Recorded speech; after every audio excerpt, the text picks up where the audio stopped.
Ayun guys, yung sa ilalim ng leeg ni Freddy's. Oy, huwag ka muna gumalaw. At saka yun, makikita nyo dun sa kanyang dibdib. May mga areas na na bald spot. Kaya natin pinaliguan with Super Dog Soap. So, tingnan natin, no? Very effective naman yung Super Dog Soap. Isang liguan lang, mawawala. Ayun, sa leeg nyo. Kita nyo, may bald area. Ayan, no? Hindi naman siya makate, hindi niya kinakamot. Pero parang, ayan, no? Ayan, papakainin natin siya ngayon kasi bagong ligo nga siya. Hopefully matuyo kagad. I-update ko kayo sa next days doon sa progress nung bald spots niya sa ilalim ng leeg niya at saka doon sa kanyang dibdib. Papakainin natin siya ng SDN niya. Nasaan na Adam yung SDN? Kasi pagka kumain ang dog guys ng SDN, umiinit yung katawan up to mga 2 degrees kasi mataas yung meat content niya, mainit sa katawan yon. Kaya mas makakatulong kapag tapos maligo ng puppy ay pakainin siya ng SDN para hindi ginawin yung katawan niya. Meron kasing exothermic, tama ba ang effect? Oo. Ito, pakainin natin ng SDN niya. Ito. Gano'n naman kumain to. Very good. So 3 times a day ko siya pinapakain ng SDN42 original. Ayan, gustong-gusto niya Oh, shoot natin ito para makita ninyo paano siya kumakain. Ayan sinasanay ko siya sa hawak para hindi mag food guarding instinct. Very good. Ayan. Okay.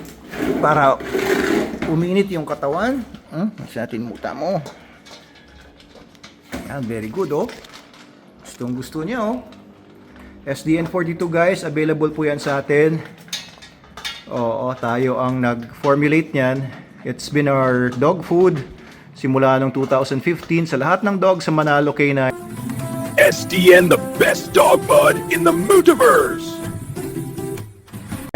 Mga puppies, 3 weeks old pa lang, sinisimulan na namin sa SDN hanggang sa tumanda na sila kagaya ni Logan na 11 years old, 12 years old na pala soon.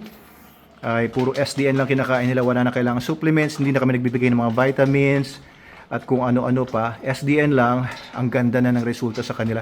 Yung mga puppies namin hindi na nagkakaroon ng skeletal deformities kagaya noon bago kami mag-SDN. And simula nung nag-SDN kami, ang ganda ng resulta namin sa mga sa katawan ng mga tuta namin, kahit yung mga adults. Very good. Okay, so yan, bilis naman niya mauubos. So after niya kumain, magda-digest siya and iinit yung katawan niya, which is good kasi ayaw natin siyang ma-stress dahil sa pagpapaligo. And mainit naman ngayon, malakas ang araw ngayon. Kaya hindi naman siya giginawin. Yun ang danger kapag ka nagpapaligo ng mga puppies. Iingatan nyo lang. Pagka makulimlim, pagka umuulan, huwag nyo munang paliguan. Pwedeng punas-punas lang muna. Using basahan na merong Super Dog Soap.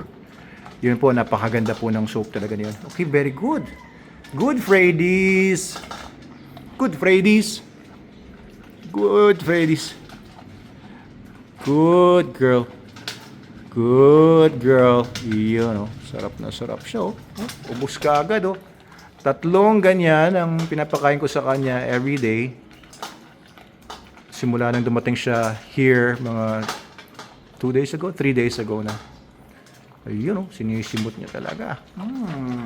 Very good. So Super Dog Soap lang ginagamit ko sa pag-aalaga ng mga dogs ko. Super Dog Soap and SDN, the best dog food in the multiverse. Kaya naglalakihan yung mga dogs namin sa Manalo K9 na magaganda, very healthy, and very intelligent, Kasi importante sa amin yung mga dogs ay intelligent. Kaya may mga sangkap po yan na pampatalino. Pampatalino sa mga puppies kagaya ni Freddy's. Gusto natin tumalino itong aso na to. And yung genetics, of course, maganda genetics nito. So ganun lang naman ang pag-aalaga ng mga aso. Genetics, dapat pipili kayo ng mahusay na genetics na aso. Kaya gusto nyo, pa-register nyo sa IAGD, pili kayo ng mga dogs na IAGD registered. Ayan. Tapos, nature and nurture, pag-aalaga. Okay?